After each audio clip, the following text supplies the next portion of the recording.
Bismillahirrahmanirrahim. Assalamualaikum warahmatullahi wabarakatuh. Alhamdulillahirabbil alamin. Assalatu wassalamu ala asrofil anbiya'i wal mursalin sayyidina Muhammadin wa ala alihi wa sahbihi ajmain. Amma ba'du. Yang saya takdimi Pengasuh Pondok Pesantren Zainul Hasan Genggong, Kiai Haji Muhammad Hasan Mutawakkil Allah SHMM. Yang terhormat Rektor Universitas Islam Zainul Hasan Genggong, Bapak Dr. Abdul Aziz Wahab BAMAG. Dan yang terhormat dosen pengampu mata kuliah Strategi Pendidikan Matematika Ibu Wahyu Lestari MPD. Yang saya sayangi dan saya cintai orang tua yang selalu mendoakan saya, dan juga yang selalu saya banggakan teman-teman seperjuangan. Perkenalkan, nama saya Dian Quratul Aini dari Tadris Matematika semester 4 Universitas Islam Zainul Hasan Genggong. Baik, di sini saya akan menjelaskan tentang pengelolaan kelas. Pembahasan yang pertama itu pengertian pengelolaan kelas. Pengelolaan kelas menurut para ahli disimpulkan bahwa pengelolaan kelas merupakan keterampilan seseorang pendidik dalam menciptakan dan memelihara satu buah kelas yang kondusif dengan maksud agar tercapainya kondisi yang optimal sehingga kegiatan belajar mengajar dapat berjalan dengan baik. Selanjutnya ada tujuan pengelolaan kelas. Pengelolaan kelas bertujuan untuk menyediakan fasilitas berbagai bentuk kegiatan belajar peserta didik, baik di lingkungan sosial, intelektual, dan emosional di dalam kelas. Pembahasan yang kedua itu ada pendekatan dalam kelas. Pendekatan pengelolaan kelas berdasarkan pendekatan diklarifikasikan menjadi 5 pendekatan. Yang pertama, pendekatan otoriter. Pendekatan otoriter merupakan suatu cara pengelolaan kelas dengan mengontrol tingkah laku peserta didik melalui penerapan disiplin yang sangat ketat, setara mengandung unsur kekuasaan dan ancaman. Yang kedua, pendekatan permisif. Pendekatan permisif merupakan suatu cara pengelolaan kelas dengan memberi kebebasan kepada peserta didik dalam melakukan berbagai kegiatan sesuai dengan yang peserta didik inginkan. Yang ketiga, pendekatan resep.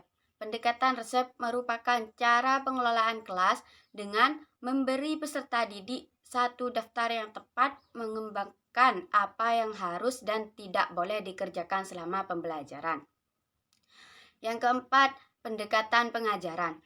Pendekatan pengajaran merupakan pengelolaan kelas dengan membuat perencana dan implementasi yang sangat matang untuk melakukan proses pengajaran yang baik. Yang kelima, pendekatan perubahan tingkah laku. Pendekatan perubahan tingkah laku itu merupakan cara pengelolaan kelas dengan mengembangkan dan memfasilitasi perubahan perilaku yang bersifat positif dari siswa dan berusaha semaksimal mungkin mencegah munculnya atau memperbaiki perilaku negatif peserta didik. Pembahasan yang ketiga itu ada manajemen kelas. Yang pertama, faktor yang mempengaruhi manajemen kelas.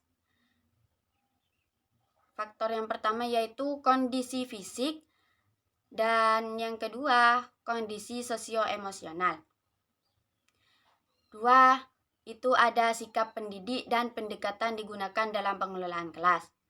Ada beberapa sikap yang harus diperhatikan untuk memperkecil masalah yang terjadi dalam pengelolaan kelas, yaitu bervariasi dalam penggunaan alat atau media pola interaksi antara pendidik dan peserta didik. Pendidik luas untuk mengubah strategi mengajarnya. Pendidik harus disiplin dalam segala hal. 3. Aspek dalam manajemen kelas. Aspek-aspek yang perlu diperhatikan dalam manajemen kelas yang baik adalah meliputi sifat kelas, mendorong kekuatan kelas, situasi kelas, tindakan efektif dan kreatif. Selanjutnya, fungsi manajemen kelas.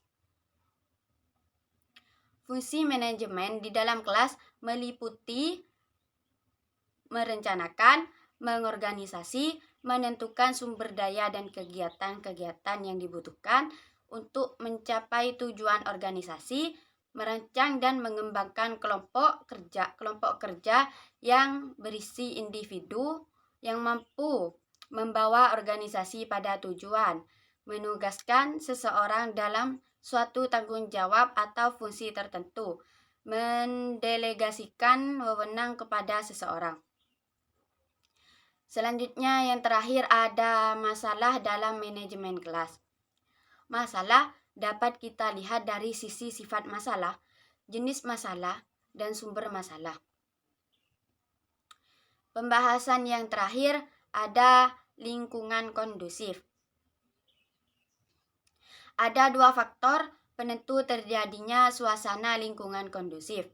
Yang pertama, suasana di dalam kelas. Pendidik menjadi pihak yang paling bertanggung jawab dalam pengelolaan pembelajaran di ruang kelas. Yang kedua, lingkungan di sekitar kelas atau sekolah. Suasana belajar yang kondusif akan tercipta apabila didukung suasana yang nyaman dan tentram di sekitar kelas atau sekolah. Cukup sekian dari saya, kurang lebihnya mohon maaf. Assalamualaikum warahmatullahi wabarakatuh.